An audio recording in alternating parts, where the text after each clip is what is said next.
When you go from shop to shop, how does that? Do you prioritize a particular restaurant first? When you do your Roy Choi route, because now you're going to like Hero Shop, and Black Hog, right? I go to Black Hog in the morning. Okay. And that's like how I start my day, and then I just make the rounds there, see if everything's cool. We do like breakfast and lunch at Black Hog. Okay. And then I actually pick up the bread. We have a sandwich concept at Black Hog. So I pick up the bread from Black Hog and take half of it to Hero Shop. So it's like my daily routine. And then I just throughout the day go back and forth, and if I forget something and I have to go back, it's just the worst. Like I just hate like I forget like one thing and I have to drive all the way back to Silver Lake and go back to downtown, and in the middle of that I'm trying to go home and spend time with the kids. Right. And it's crazy. I get stressed out just driving back and forth. So which one do you take care of first? Which restaurant do you have to take care of first? I guess Black Hog is like my oldest kid. Like right. Like, I have 2 kids. Correct. My kids are as old as my restaurants pretty much. Erickson's my son. He's 4 years old, and Black Hog's around 3 years old. And then Emma is a year and a half. Hero Shop's like a year old. So I don't know. Like I kind of look at them both the same way. Like Emma or like Hero Shop needs like a lot of attention right now, but Erickson. Plus, it's a girl. Yeah, too. But then Black Hog's like my. Yeah, exactly.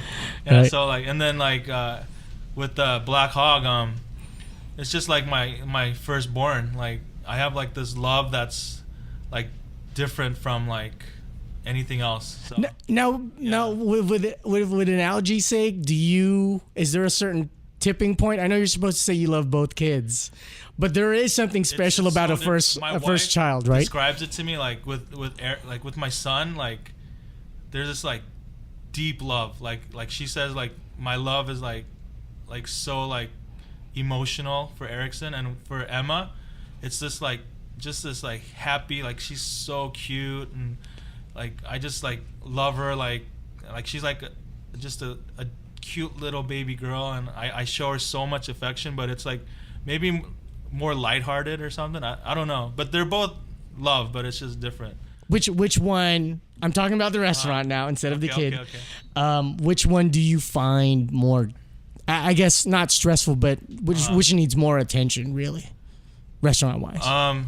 Man, Black Hog is like a full service restaurant, and it's just so much work, dude. Like it's tough. Like it's like there's so much involved with doing like a whole like full service dinner, reservations, and all the different like ingredients, and trying to take care of the menu and also oversee front of house. Mm-hmm.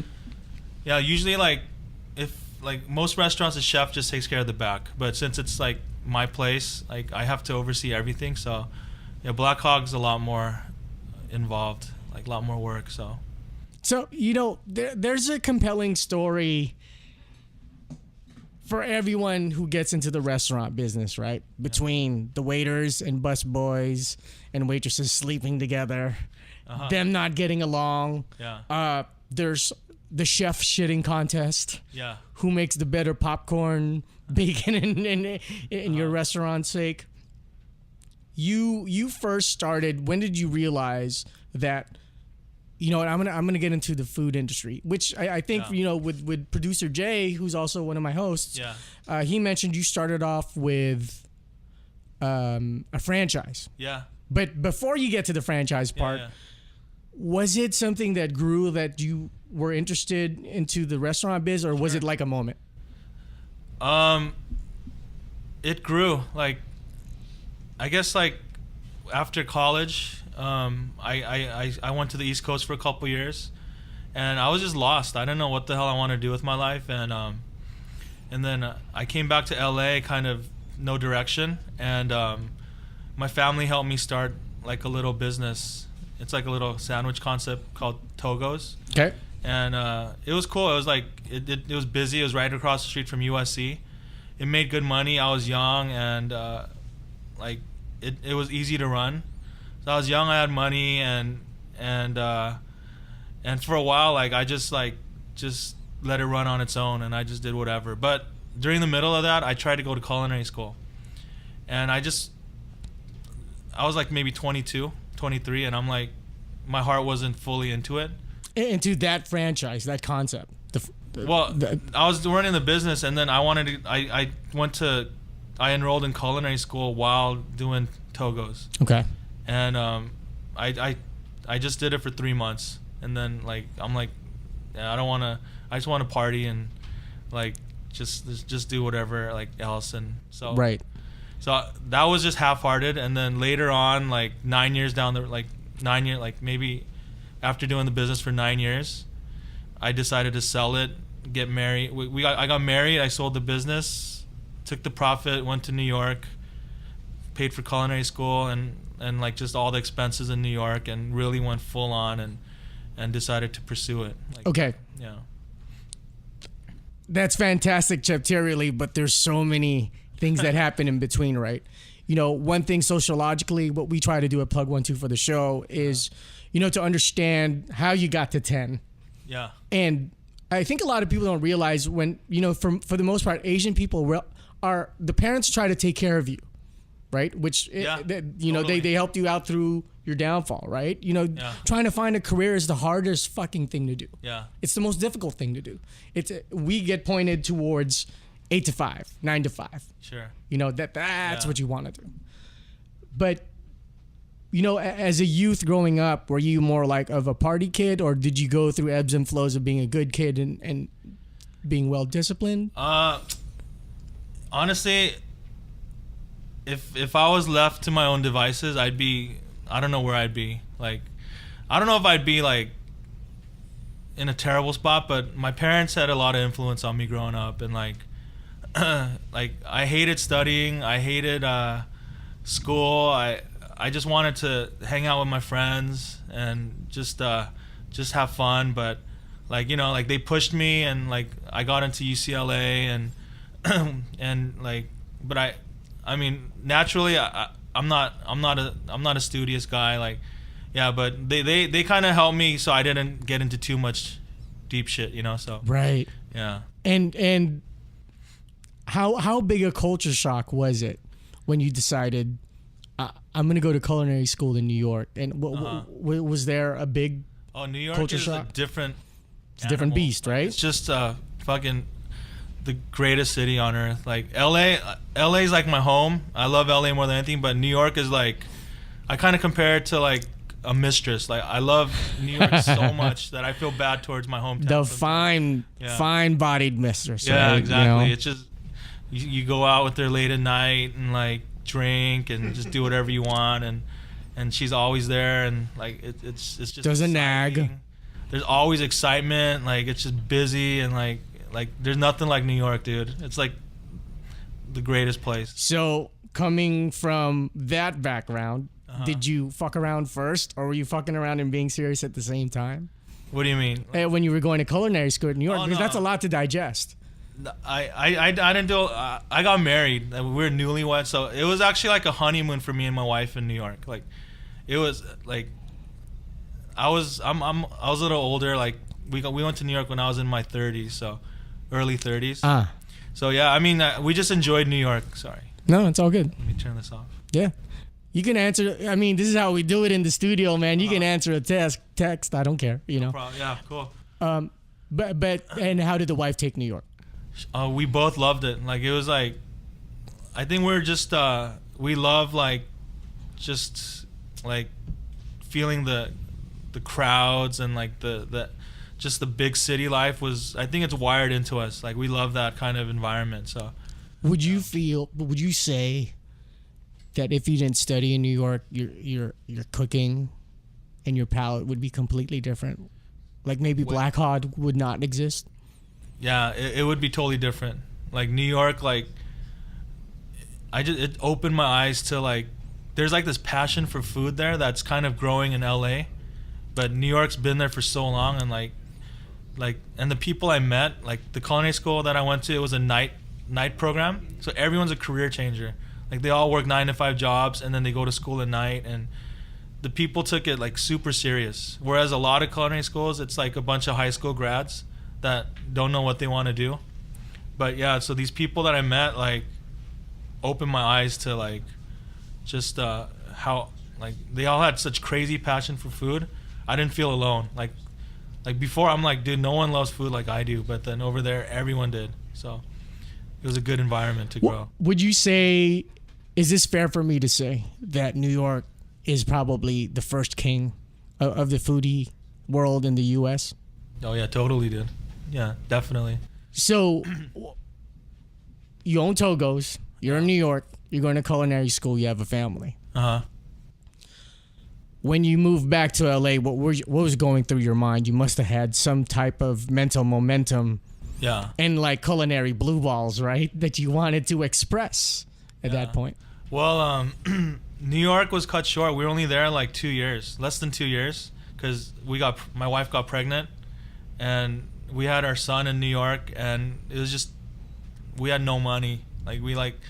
We spent so much money living there. Like, just rent was fucking like insane, and I didn't have any paying jobs. I was just interning at restaurants, and like no income was coming in, and we just exhausted our funds that we set aside, and then we had to come back. But if we didn't have Erickson there, I would have probably worked, got some more experience in New York, and then so everything just kind of went on like, another gear. Like I had to hurry up and open up a restaurant, do something, because like I had to take care of this kid now, and like, yeah, there's a lot more to worry about. So. And then the process of finding out what type of menu. How did that come about? So when I came back from New York, I spent 1 year looking for a restaurant, like space, and during that time, I met this guy that owned a catering kitchen in Silver Lake. It was like this old rundown restaurant space, but he never used it. So I used it as a test kitchen. So I would like test out recipes. Like for that whole year, I was just working on the menu, just testing out stuff, trying new things, and then that space later became Black Hog. Like I never thought it would. Like it looked so ugly, and it was in like this like older part of Silver Lake. And, right. But yeah, it became our restaurant, and like I don't know, things just fell into place like that.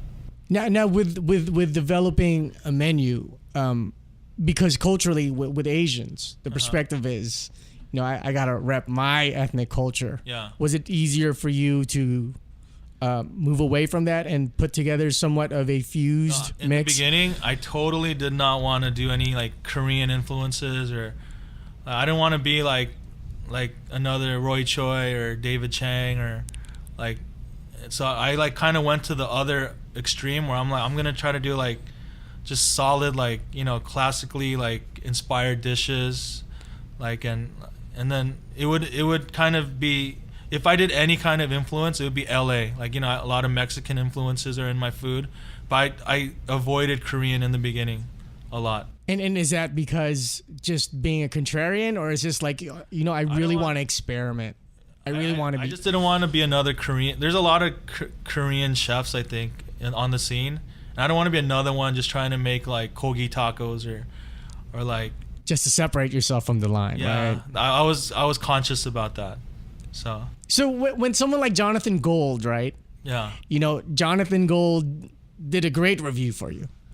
He did a first impression. He came by when we were early on and gave us a really good write-up. So do you guys pull out the special dishes at that point? Like, this is the Jonathan Gold. Make it extra special, for Jonathan Gold. Does that exist?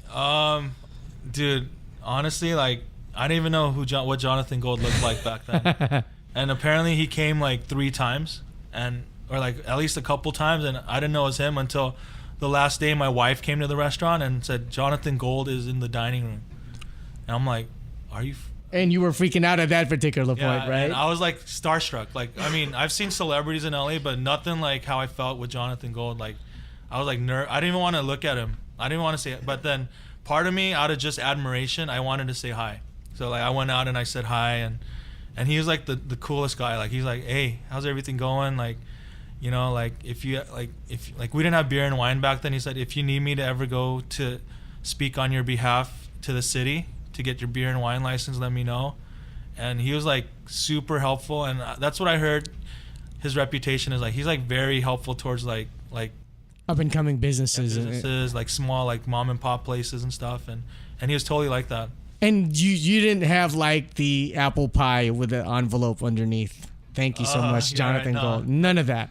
I mean, after I found out, I might have been like, "Hey, make sure this shit's perfect," and I would like. But whenever I do that, the plates are not as good. Like if I like worry too much about it, it like doesn't come out naturally. Sometimes you just have to let it go. So right? like, I tell them, don't even tell me if someone's out there. I just want things to go out like the same, like and hopefully that's good enough. So. Were there any misconceptions about running a restaurant or opening a restaurant that you learned by opening Black Hog that you didn't anticipate, like bumps in the road?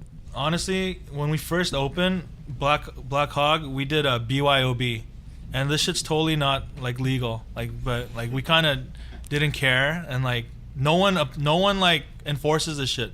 Like unless someone like rats you out, like. You could do BYOB. So there's places that have done it for 15 years, you know? Now, for the listening and viewing audience, explain what BYOB is. Bring your own alcohol. Right. Bring your own beer, but, you know, like, people were bringing, like bottles, like, cases of, like, 6-packs of wine. They were bringing, like, bottles of, like, hard liquor, and, like, it was a party every night, dude. Right. For, like, the first 6 months, like, our place was so packed. Like, there was 2.5-hour waits. People were waiting, like, I couldn't believe people were waiting this long to eat at her place, and that BYOB had a lot to do with it. People were just having a good time. Like we would have like big ass trash cans full of wine bottles, like 2 of them. It's like crazy how much people were just drinking, and the liquor store next to us loved us so much. Like he got so much business from all the alcohol that people were buying from him and bringing it in. Was that a conscious decision in the very beginning? Yeah, because we didn't have a beer and wine license, so we're just like, we're gonna just make good food, and people are just gonna bring like their own drinks, and we're just gonna have a party. Sneaky fucking Asian dude, goddamn Korean people, dude, just being sneaky, but man. We were like so like not giving a shit about it, but there's somebody in the neighborhood that reported us, like, and then the cops came in one day and said, "Hey, you got to get rid of all this alcohol in 30 minutes." So how deep were you fined? Pretty steeply when it came to that, or was it? No. Basically, they'll come and tell you once, and if you do it again, they might like impose some fines, or it'll hurt your chances of getting a beer and wine license. Would you do it again though? If you were to open a third restaurant? Oh man, no, I not worth the trouble. You don't like if you ever want to be like a legit restaurant with like get an actual beer and wine or a liquor license, like yeah, you can't do that stuff. But we were young, like I mean, like we didn't know the system too well. We kind of come on in, guys. Rules. Just go right through.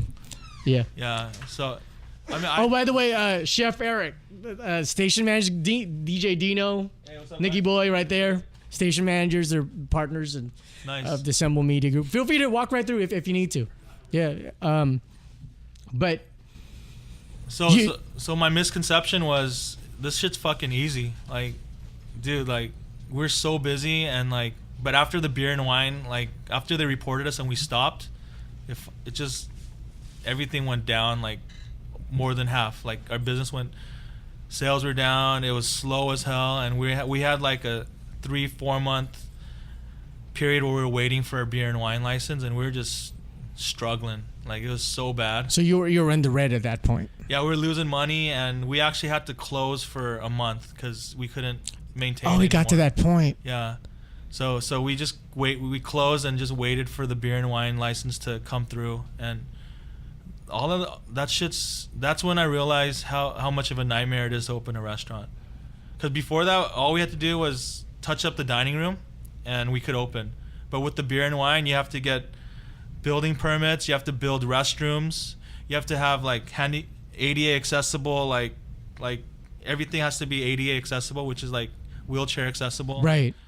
And there's so many like hoops and shit to jump through. It's a nightmare. How is the wifey? How is the wifey reacting to all this? She always stresses out. Like when she gets stressed, I feel the stress like double, dude. So like yeah, she gets a little like worried and emotional. But did it get to a point where she's like, I don't know if we should be doing the food industry anymore? We've had that talk many times to this day. Till this day. Yeah. Wow. And So you're going through that maturation cycle of the product Black Hog. Yeah. And I would assume that you're doing quite well now. Things are better. You're right. Yeah. But there's momentum to build a second restaurant, work on a second restaurant. Yeah. What made you decide to do that through the midst of the pain and struggle of that? It was just a mouths to feed. Like, I had a partner back then, and Jonathan, was it also? Yeah, his name is John. And what's up, John? I don't know if he's gonna listen to this, but yeah. So like, we were trying to share like the income from one business, and it wasn't enough. So like, we're like, we got to open up another spot, and then so that's why we took out a loan and opened up Hero Shop in downtown LA. So. And what was different from opening Hero Shop to Black Hog? Well, Hero Shop is it was a lot easier because it was just a fast casual kind of place, like a sandwich shop. We do Vietnamese sandwiches there, and we found a space that was already an existing like eating place. Mm-hmm. So we just had to do like cosmetic work. We didn't have to deal with building and safety. We didn't have to deal with permits. We just like kind of remodeled the interior and then opened up, and it was a lot like simpler. But how did that concept come about? Like the Hero Shop sandwich? Well, I mean, honestly, when I did Togo's for 9 years, like I just loved sandwiches. I had this deep appreciation for sandwiches. I would make my own sandwiches. And the thing I hated about Togo's was you couldn't do your own thing. Like you had to follow every rule of the corporation, right? The franchise. But I learned the ins and outs of like how to run like a fast casual operation, and I love sandwiches. And so what I did first before Hero Shop was I opened up a pop-up at Black Hog called Soppressata, which is like an Italian sandwich concept, and it's awesome, like really good sandwiches. And we were gonna initially open up a Soppressata in downtown. So we signed the lease, we like did all this paperwork with the landlord saying we're Soppressata, and in the middle of it we're like, dude, someone's gonna open up a banh mi shop before we do, like if we don't do it now, because it's like I could tell that there's a lot of like people like Vietnamese influences in food was going on. It was like the cool thing going on. And every culture has now embraced like the Asian culinary palette, right? Oh yeah, totally, dude. It's totally part of the culinary scene right now, dude. Absolutely. 1 second. Are we okay with the SD cards? Because I have a bunch of SD cards on my backpack. How about Chef Eric's sound? Is it pretty good? Can we tune him a little? Just a little bit. Turn them up a little more? Yeah. Okay. I have a bunch of SD cards in my backpack. That's cool. We got one. We got one? From the extra. Okay, cool. And then the other thing I wanted to talk about is Jay, my co-host and one of the producers here who introduced me to you. He's my old friend. Yeah. Right. Which we'll have him jump in pretty soon. But there's a particular point that you and I discussed at Black Hog, how you got into gambling. Right? That's a true Asian. I kind of said, why did I say that when I was talking to you guys? Now you're on blast, dude. You're on blast now. So what led you towards that? Honestly, like when I was in the East Coast, I lived in Philly for 2 years, and I didn't know what I wanted to do with my life. Like I was actually gonna. Jay kind of knew I was involved, like with church and stuff growing up. So I thought I was gonna work with kids, be like a youth pastor, and like it's so weird, dude. So I thought I was gonna like be a youth pastor, work with kids, and I'm going to seminary school in Philadelphia, and like they're telling me like the stuff I'm learning is like, if you like believe in God, like you need to have joy and be happy, but I didn't have any joy. I was like lost and confused, and like so even when I was in Philly, like trying to become like some like pastor in the church, like. Wait, do you want to become a pastor? Yeah, I like a youth pastor. Like I was involved with my church in like high school. Jay probably knew that I was involved with church and stuff. Yeah, and then not like a pastor, like little girl, sit on my lap. That's right. No, and for me, the pastors like were like these really like cool, confess like, to me what cool like role models when I was growing up, and I wanted to kind of be like that. Yeah, not a priest. Oh, okay, right. Not someone who's at an all boys school. That's yeah. different, right? But it's an all boys school, right? Yeah. So, anyways, I was learning about the Bible and like it's pitching a biblical tent, like that's none bad, of those, right? That's right, right. I'm kind of digging way deeper than I thought I would, but so while I'm going to school in Philly, trying to become like a godly dude, at night I discover Atlantic City. And so like I would drive to like Atlantic City like maybe once or twice a month, and like that's where I would find like escape. Like I would hit the blackjack tables, roulette tables, and I discovered gambling like there. Like, and it was just like a drug, dude. So like I only made like $1,000 a month, and like half of that went towards Atlantic City or something. And fucking. And that's the tough thing when you're lost, right? And you're forcibly trying to find yourself. Yeah, it was like my escape. Like I just I don't know what the hell I wanted to do, and I didn't know a lot of people, and then I just tried going there once, and then I kept going over and over. And then when I moved back to LA, like that was over with for a little while. I started a business because I didn't like Vegas was the closest thing I thought. And then I would always drive on the 5 and be like, "What the hell is Commerce Casino?" Like. And the degenerate Asian of you, your brain started like, spinning. What is this like? This is like I thought, oh, this is probably like some like card like poker room. I don't know how to play poker, like, and I didn't know they had blackjack and all this stuff. And then I would always drive to the 5 to pick up like bread. And then one day I just pulled over, went inside, and it's like this fucking circus in there. Like people are eating like bowls of pho and like fried rice and shit, and like screaming, like yelling, like all these stupid things as they're shaking up like Pai Gow like dice and stuff. Right. And, like, it was like weird, and I was like totally lost. But then I just like sat at a blackjack table, and I just got sucked into it. Like, and It's almost like traversing a zone, right? Like when you're cooking, you're into it, but when you're lost and you find something that that removes you from reality, then you focus into that. It was like a drug, dude. Like honestly, I've tried drugs and shit, but never felt like the super high that everyone does. But like when I hit the blackjack tables, I felt this high that I never experienced. It was like crazy, dude. And this is the Togos, the Togos this is when era. I had that kind of like disposable income. Like I was making like. I was only 22 or 23 years old, but I was making like 20 G's a month, like just 20 G's a year. No. You're making 20 G's a month from gambling? No, from Togo. Oh, from Togo. Jesus Christ. Yeah, it was like it was a good business, like, and I wasted all that shit, and then I actually lost even more money. Like I would like just take out all the money that we needed for the business that I needed, and I lost probably like $150,000, $200,000. Wow. Yeah. And how did that affect your relationship? I was bad. Like, I at first I like asked my friend to lend me. I have a really close friend. He lent me some money. And then I was like, there's no way I can have my family know about this.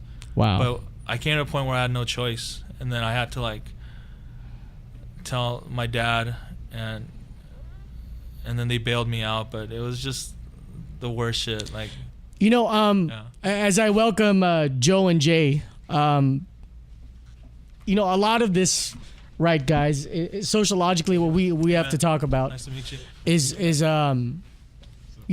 is the sociological thing that we do on our podcast, right?